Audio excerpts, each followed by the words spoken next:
The constructivist learning theory. The constructivist learning theory is based on the belief that learning happens when students create meaning from experiences. It is through interactions with the environment that students are able to create schemas that link to prior knowledge. Students construct their knowledge as active participants in authentic tasks that are relevant and meaningful. There are many sects of constructivism with varying approaches to how students construct knowledge. Two psychologists that have greatly influenced constructivist theory are Jean Piaget and Lev Vygotsky. Jean Piaget's cognitive constructivist theory maintains that learners construct knowledge from their interactions and experiences. When the learner experiences new content, he must assimilate this new knowledge to connect to previous schema or prior knowledge.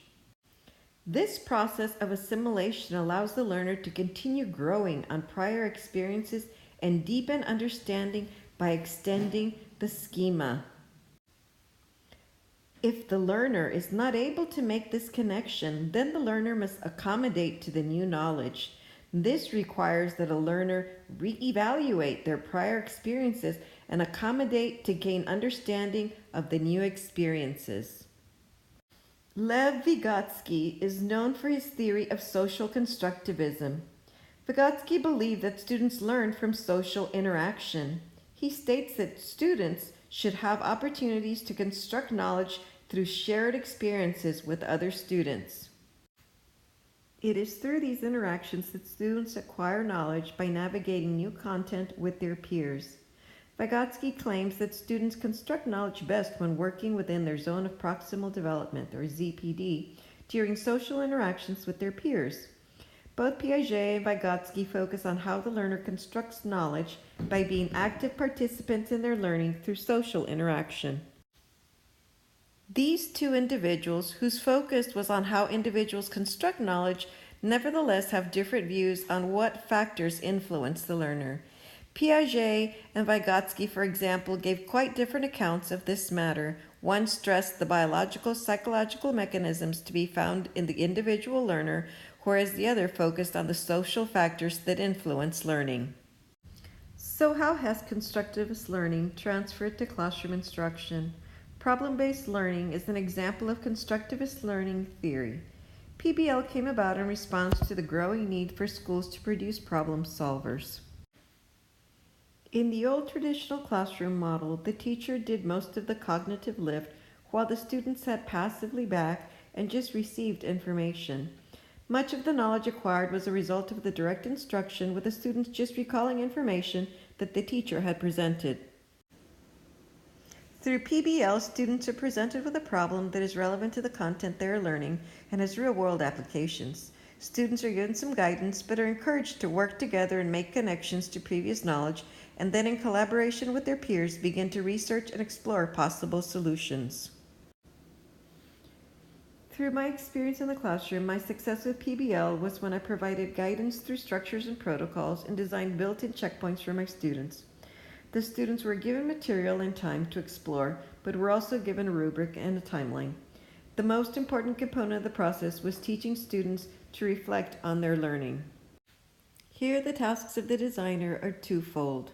One, to instruct the student on how to construct meaning, as well as how to effectively monitor, evaluate, and update those constructions. And two, to align and design experiences for the learner so that authentic, relevant contexts can be experienced. In the constructivist classroom, the teacher is the designer and facilitator that supports students in understanding how they learn. In recent years, a new model of constructivist learning is taking hold in our schools. To meet the needs of 21st century learners, schools are disrupting the old traditional model of direct instruction and introducing the blended learning model that contains components of constructivism.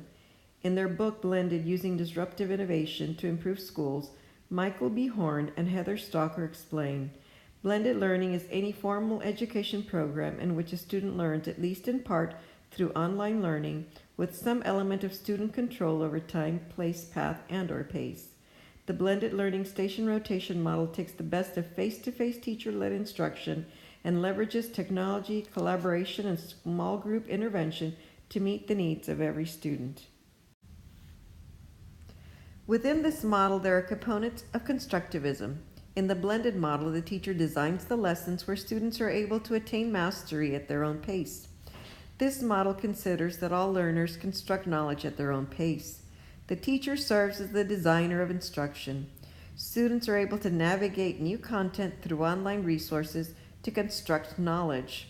Students are also able to collaborate with their peers in a collaboration station and construct knowledge from these interactions.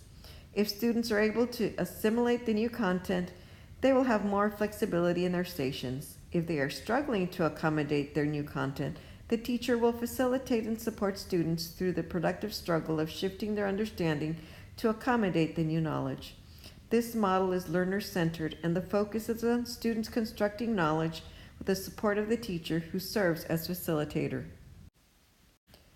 These are just two examples of constructivist theory in action in our schools today.